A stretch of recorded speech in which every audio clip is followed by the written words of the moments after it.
Não só tinha interesse do Manchester City, tinha interesse de outros clubes ingleses também.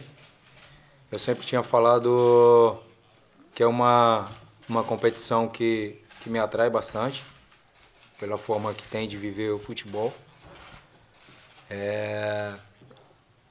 Tinha um projeto muito interessante também. Cheguei a conversar com as pessoas que se encarregam do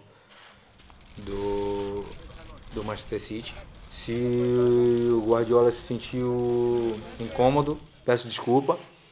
Se o Manchester City se sentiu molesto, peço desculpa também.